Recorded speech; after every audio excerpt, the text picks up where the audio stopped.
Sa mundo nga ng One Piece, itong mga weapons o armas hindi lang basta-basta mga normal na kagamitan na binabasihan natin ng lakas ng isang karakter. Minsan nga nagtataglay ang mga ito ng will, ng soul, o di kaya destiny. Gaya na lang netong mga ancient weapons. Yes, mga armas nga sila on paper, pero kaya ngang i-redefine ng mga armas na to yung balanse ng mundo. Kaya nga may nakikita tayong mga karakter na sobrang obsessed sa mga ancient weapons. Bukod nga sa literal na representation ng mga weapons, ginagawa nga ring symbolism ni Oda itong mga armas na to sa kwento niya na One Piece. For example na lang itong si Sun God Nika. Sa introduction nga ng karakter na to na later on malalaman nating dito pala talaga nakabase ang Devil Fruit ni Luffy, ipinakita ngang meron itong armas na spear at espada.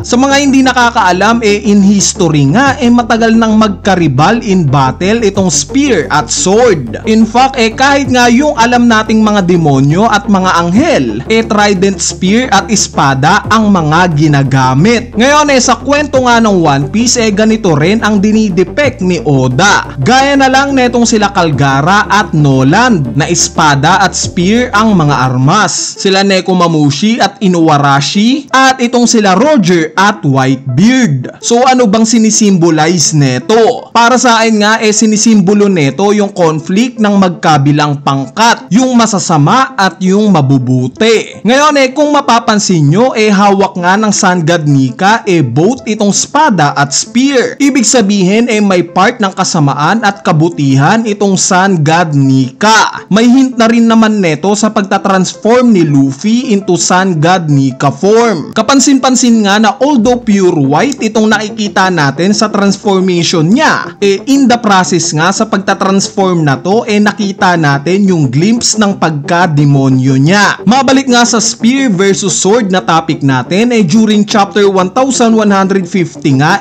nung time na tinake over ni Imu itong katawan ni Ganku, ano ba ang naging armas niya sa moment na to? Diba trident spear, representation ng evilness. Kung mapapansin nyo, pati nga itong sila Brogy at Dory na dinome reverse ni Imu at nag-turn into demon, naging mga trident spear nga rin ang mga naging sandata nila. Ngayon sa pagpapakilala nga kay Rox D. Sebek, nalaman natin na yung weapon of choice niya espada, at hindi nga siya umubra kay Im Sama. In chapter 906 naman, during Reverie arc, ni-reveal itong entrance ng Merijua, at kapansin-pansin nga dito itong mga giant statue papasok sa entrance na to. Nabanggit nga ng narrator na itong mga statue daw ang nagre-represent sa descendants ng mga creators ng mundo. Noticeable nga na yung mga armas nila kalahating may mga espada at kalahating may mga spear. Hindi kaya merong espada itong si Im Sama sa flower room niya, although spear naman talaga ang main weapon niya. Dahil sa nagdi-delusion siya na siya ang Sun God Nika, pinoportray kaya niya na siya ang Sun God, where in reality